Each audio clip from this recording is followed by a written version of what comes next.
Assalamualaikum warahmatullahi wabarakatuh. Selamat siang, salam dan bahagia semuanya. Salam, Salam, Salam.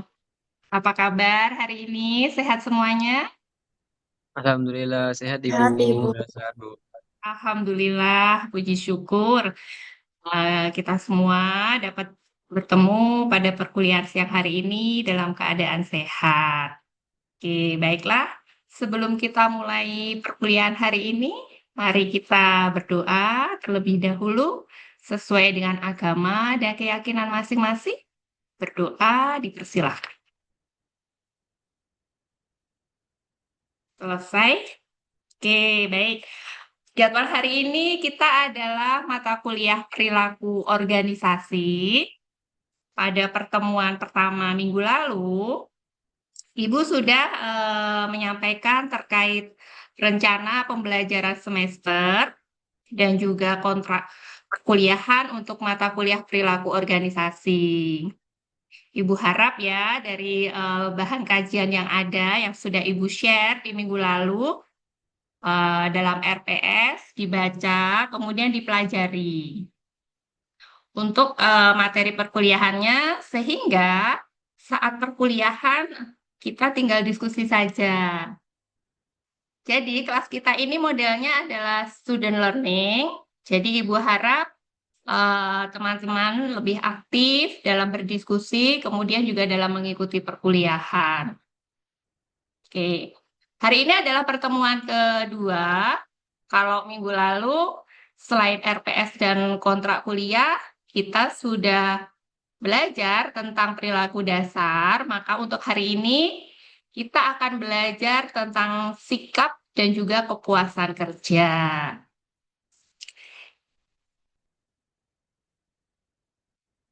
Oke, jadi ini adalah capaian dan indikator pembelajaran. Mahasiswa mampu memahami sikap dan kepuasan kerja itu meliputi ada beberapa, mampu menjelaskan yang dimaksud dengan sikap, kemudian mampu menjelaskan komponen sikap, mampu menjelaskan yang dimaksud dengan kepuasan kerja, kemudian yang terakhir mampu mengidentifikasi penyebab ketidakpuasan. Oke, jadi sikap. Dalam organisasi perlu memahami para pekerjanya terhadap sikap yang berhubungan dengan perilaku. Jadi, kita harus mengetahui apakah kepuasan dan ketidakpuasan karyawan dengan pengaruhnya pekerjaan di tempat kerja. Karena kalau kita belajar perilaku organisasi, maka mempelajari sikap itu menjadi sangat penting. Karena apa? Karena sikap itu berhubungan erat dengan kehidupan kita sehari-hari. Oke, apa itu sikap? Mungkin ada yang tahu? Bisa membantu menjawab? Izin menjawab Ibu. Boleh, silahkan memperkenalkan diri terlebih dahulu. Perkenalkan, saya Tiara Karolin dengan NIM 2023008136. Sikap adalah pernyataan-pernyataan evaluatif baik yang diinginkan atau yang tidak diinginkan mengenai objek, orang, atau peristiwa. Terima kasih. Betul sekali, ya, betul sekali. Terima kasih Mbak Tiara untuk jawabannya. Jadi sikap adalah pernyataan-pernyataan evaluatif, baik yang diinginkan atau tidak diinginkan mengenai objek, orang, atau peristiwa. Jadi teman-teman, sikap itu muncul dari respon atau reaksi seseorang terhadap suatu hal atau peristiwa yang dilakukan orang lain atau timbul di sekitar kita.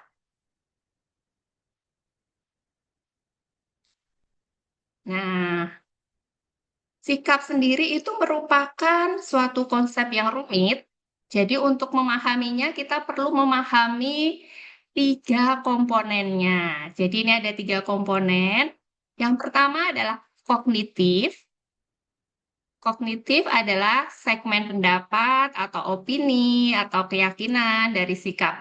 Contohnya misalnya ya, atasan memberikan promosi atau penghargaan kepada seorang pekerja yang tidak pantas menerimanya. Jadi kemudian kita berpendapat bahwa atasan saya tidak adil. Ini kalau kognitif. Kemudian kalau afektif adalah segmen emosional atau perasaan dari sikap. Contohnya, saya tidak menyukai atasan saya. Tadi kan atasan memberikan promosi atau penghargaan kepada seorang pekerja yang tidak pantas menerima. Pendapat kita adalah atasan tidak adil. Kemudian kalau afektif itu kita memasukkan segmen perasaan atau emosionalnya. Jadi kita tidak menyukai atasan saya tadi. Nah, kalau yang perilaku adalah niat atau perilaku dalam cara tertentu terhadap seseorang atau sesuatu. Contohnya, tadi dari awal kita merasa atasan tidak adil. Kemudian dalam emosional kita, saya tidak menyukai atasan. Kemudian dari perilaku kita, saya akan mencari pekerjaan lain. Saya mengadukan atasan saya kepada organisasi yang mau mendengarkan. Jadi, dari 3 hal inilah yang merupakan sikap negatif terhadap atasan.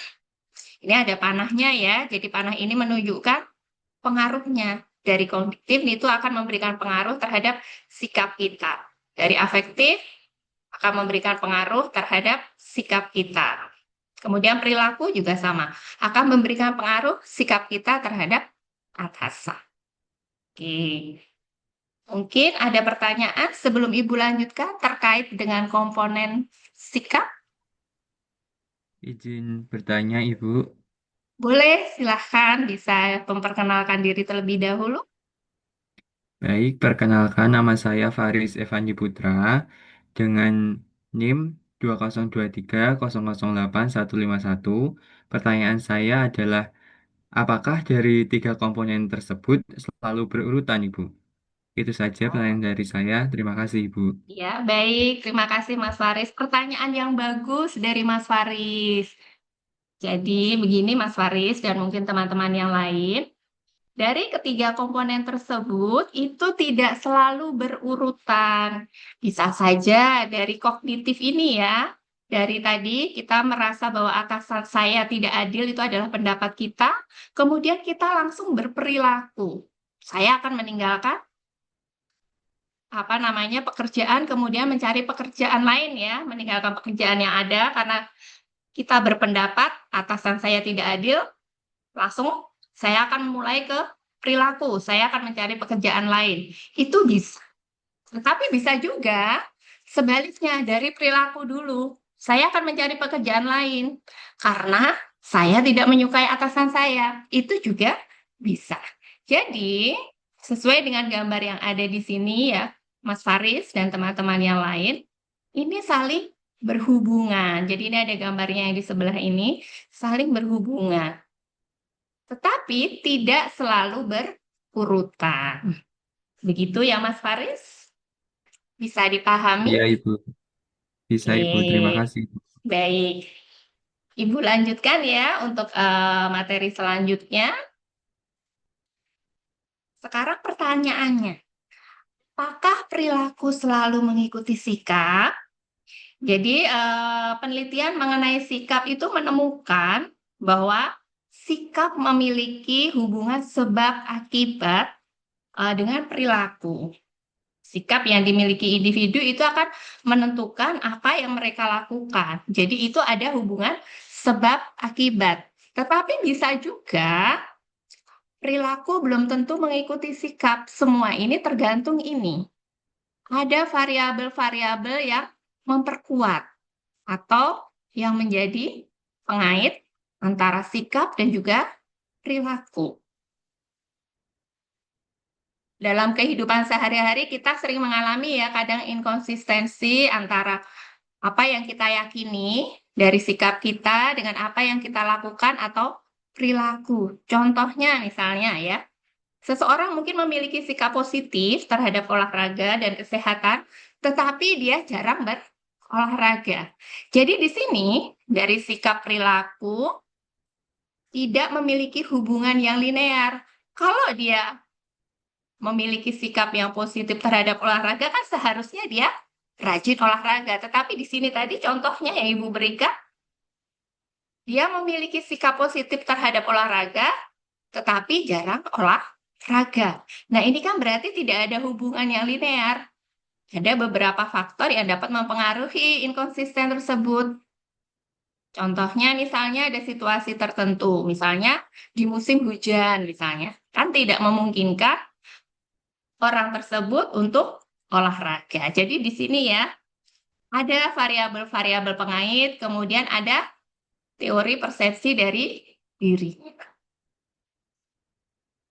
Oke. Ibu lanjutkan, kemudian kita masuk ke tipe-tipe sikap kerja.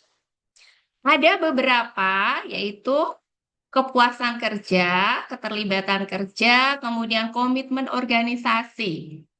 Kalau kepuasan kerja di sini merujuk ke perasaan positif tentang pekerjaan seseorang yang merupakan hasil dari sebuah evaluasi karakteristiknya.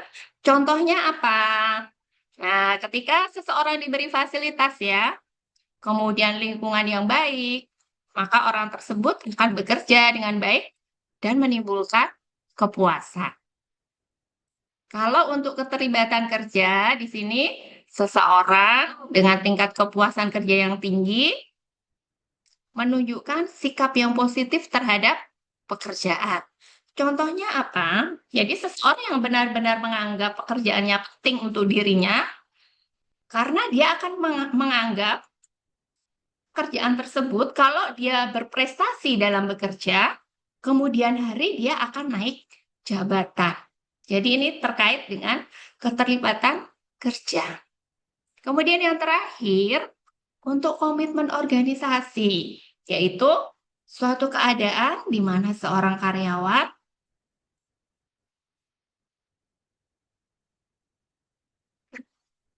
memihak organisasi tertentu serta tujuan-tujuan dan keinginannya untuk mempertahankan keanggotaannya dalam organisasi. Contohnya apa? Misalnya, jadi kalau seseorang yang sudah bahagia, sudah memihak, sudah komit, maka walaupun ditawarin pekerjaan lain, maka dia tidak akan menerima. Karena dia sudah merasa puas, kemudian sudah merasa terlibat, kemudian merasa memiliki pekerjaan tersebut. Jadi ini ada 3 tipe-tipe sikap kerja. Nah, sekarang kita masuk ke kepuasan kerja. Mungkin ada yang dapat membantu menjelaskan apa itu kepuasan kerja mungkin? Izin menjawab, Ibu. Boleh, silakan. Baik, sebelumnya Perkenalkan diri. Iya. perkenalkan, nama saya Gemma Galgani Sofiana Maing dengan NIM 2023008172. Jadi kepuasan kerja adalah sikap umum terhadap pekerjaan seseorang yang menunjukkan perbedaan antara jumlah penghargaan yang diterima pekerja dan jumlah yang mereka yakini seharusnya mereka terima. Sekian, Bu. Terima kasih. Betul apa yang disampaikan oleh Mbak Gema. Jadi, kepuasan kerja adalah sikap umum terhadap ini ya. Kepuasan kerja adalah sikap umum terhadap pekerjaan seseorang yang menunjukkan perbedaan antara jumlah penghargaan yang diterima dan juga jumlah yang mereka yakini seharusnya mereka terima. Jadi kepuasan kerja itu merupakan evaluasi menyeluruh seseorang terhadap pekerjaannya. Jadi bukan hanya tentang aspek tertentu, ini mencakup baik perasaan positif ataupun negatif yang dirasakan karyawan terhadap seluruh pengalaman kerjanya. Oke, baik. Nah, untuk keterlibatan kerja, jadi keterlibatan kerja itu sebenarnya merujuk pada sejauh mana karyawan terlibat secara emosional, kognitif, dan fisik dalam pekerjaannya. Jadi, seberapa puas sih orang dalam pekerjaannya? Kemudian, apa sih yang memunculkan kepuasan kerja? Jadi, keterlibatan kerja itu memiliki hubungan yang erat dengan kepuasan kerja. Ketika seorang sangat terlibat dalam pekerjaannya, mereka cenderung akan lebih puas. Karena apa? Mereka merasa pekerjaannya bermakna dan sesuai dengan nilai-nilai pribadinya. Kemudian ada rasa memiliki dan juga tanggung jawab yang kuat terhadap hasil kerja. Bisa juga termotivasi dalam menjalankan tugas. Jadi, kepuasan kerja yang tinggi itu biasanya muncul ketika ada keseimbangan antara apa yang diharapkan karyawan dengan apa yang diterima dari pekerjaan mereka. Ini kemudian menciptakan suatu siklus yang positif, di mana kepuasan kerja nanti meningkatkan keterlibatan yang pada gilirannya itu akan meningkatkan kinerja dan juga kepuasan yang lebih lanjut. Kemudian untuk meningkatkan kepuasan kerja karyawan itu dapat berfokus pada bagian-bagian apa saja, misalnya membuat pekerjaan lebih menantang dan juga membuat pekerjaan lebih menarik. Nah, kalau selain apa namanya kepuasan, lalu bagaimana respon karyawan bila mereka merasa tidak puas atau ketidakpuasan? Ini ada 4 responnya. Yang pertama itu terkait kesetiaan atau loyalty. Jadi secara positif tetapi optimis menunggu membaiknya kondisi. Kalau untuk yang aspirasi atau voice, karyawan itu akan aktif dan konstruktif memperbaiki kondisi dan menghubungi atasannya. Sedangkan untuk kepengabaian, karyawan secara pasif membiarkan kondisi menjadi lebih buruk, termasuk mangkir, bisa juga terlambat, atau bahkan meningkatkan angka kesalahan.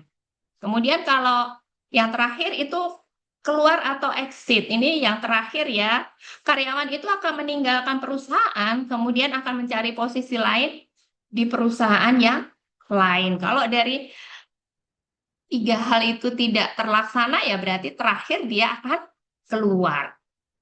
Nah, contoh dari sikap ketidakpuasan. Nah, kita lihat ini ya, yang pertama.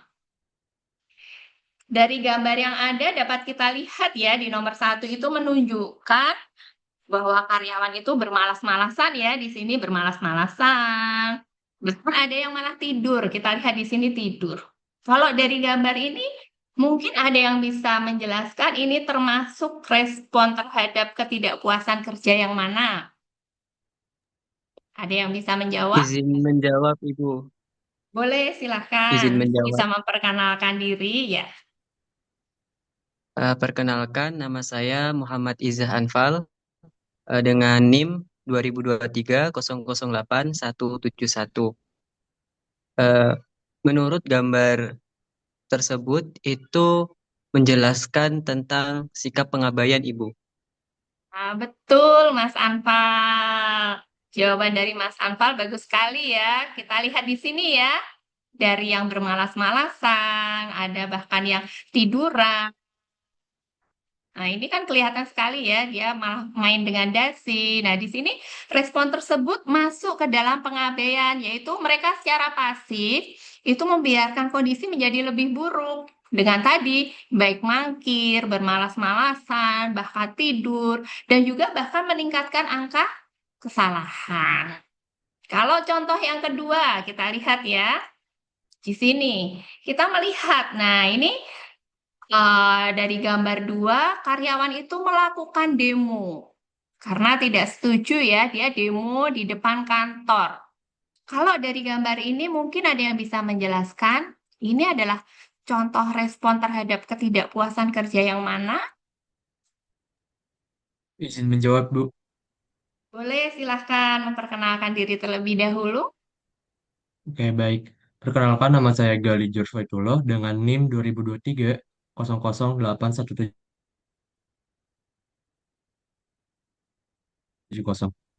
Pada gambar kedua dalam aspirasi, Bu. Betul sekali, Mas Gali. Jadi, kita lihat ya di sini karyawan demo. Jadi, ini adalah respon dari aspirasi. Mengapa demikian? Jadi, di sini karyawan aktif dengan cara melakukan demo dengan menyampaikan aspirasinya dengan harapan dapat memperbaiki kondisi. Baik, ini adalah penjelasan dari Ibu untuk hari ini. Ada yang ditanyakan? Untuk sementara tidak, Ibu. Tidak, Ya, Ibu. Tidak, ya, Ibu. baik. Nah, jadi kita simpulkan bersama-sama ya untuk materi hari ini. Jadi sikap memiliki 3 komponen apa saja tadi yang Ibu sampaikan di awal materi? Kognitif, Kognitif, afektif, dan afektif, perilaku. dan Dan perilaku. perilaku. Ya, betul. Jadi, 3 komponen dari sikap itu meliputi kognitif, afektif, dan juga perilaku. Kemudian, untuk 4 respon terhadap ketidakpuasan kerja itu apa saja? Ada Ada kes- Ada kesetiaan, kesetiaan, aspirasi, aspirasi, Aspirasi, pengabaian, dan keluar. Pengabaian dan keluar. Ya, betul.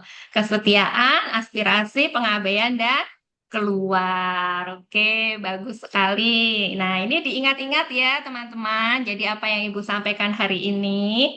Kemudian, nah, ini di akhir sesi, Ibu akan memberikan tugas kelompok. Jadi, ini pengerjaannya secara kelompok. Jadi, masing-masing kelompok nanti carilah satu artikel jurnal internasional ya, bukan jurnal nasional, terkait dengan topik sikap dan kepuasan kerja. Kemudian nanti reviewlah jurnal tersebut. Dalam review itu nanti harus meliputi beberapa hal yang ada di sini. Apa yang melatar belakangi, kemudian apa masalahnya, kemudian bagaimana hasilnya, kemudian kesimpulannya seperti apa, saran-sarannya bagaimana, dan kemudian mengapa peneliti memberikan saran tersebut. Kemudian ini dibuat dalam bentuk PPT. PPT kemudian diupload di Sibedar UST. Untuk minggu depan, nanti kalian presentasikan hasil dari PPT kalian. Untuk waktu presentasinya nanti 15 menit, untuk tanya jawabnya 5 menit. Kriteria penilaiannya ya dari tugas ini nanti Ibu lihat dari cara analisis jurnalnya, kemudian dari inovasi presentasinya, kemudian dari kekompakan kelompok. Oke, bisa dipahami ya untuk tugasnya? Bisa dipahami ya untuk tugas yang Ibu berikan? Bisa, Ibu. Bisa, Ibu. Sangat bisa, Ibu. Oke, baik. Ya, Bu. Ya, baik. Jadi, ini untuk referensinya, ada beberapa jurnal, ada beberapa buku. Bukunya itu dari Robin, dari Suhardi, kemudian dari Ivan Sevik. Kemudian kalau jurnalnya ini yang Ibu sertakan di sini satu, kemudian jurnal yang lain nanti bisa dibuka dari RPS yang sudah Ibu share ya.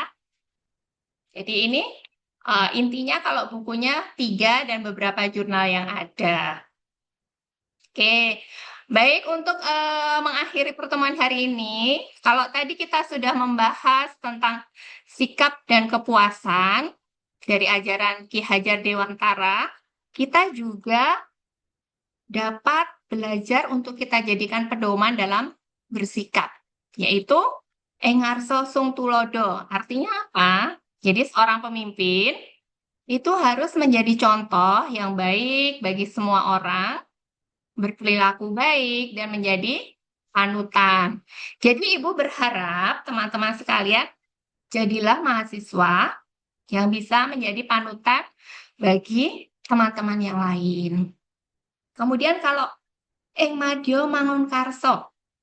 Artinya apa? Jadi seorang pemimpin itu harus bisa memotivasi orang di sekitarnya, kemudian memberikan semangat dan menciptakan suasana yang kondusif untuk produktivitas. Jadi Ibu berharap teman-teman jadilah mahasiswa yang mampu membangkitkan semangat bagi teman-teman yang lain dalam apa? Dalam menyelesaikan studi. Kemudian yang terakhir, Tutwuri Handayani. Artinya apa? Jadi seorang pemimpin itu harus mendukung dan memberikan dorongan kepada orang-orang dari belakang. Jadi, Ibu harap teman-teman harus bisa memberikan dukungan moral, kemudian semangat kepada rekan-rekan mahasiswa yang lain untuk semangat apa? Dalam menyelesaikan studi. Jadi ini adalah pembelajaran kita hari ini. Semoga dapat menambah ilmu dan juga wawasan bagi teman-teman. Nah, Ibu beri pantun ya. Makan nasi, makan teri. Tak terasa sudah di penghujung materi. Oke, terima kasih atas kehadirannya. Kita tutup dulu ya untuk perkuliahan hari ini dengan berdoa sesuai dengan agama dan keyakinan masing-masing. Berdoa dimulai. Selesai. Terima kasih atas kehadirannya. Selamat siang. Salam sehat selalu. Salam.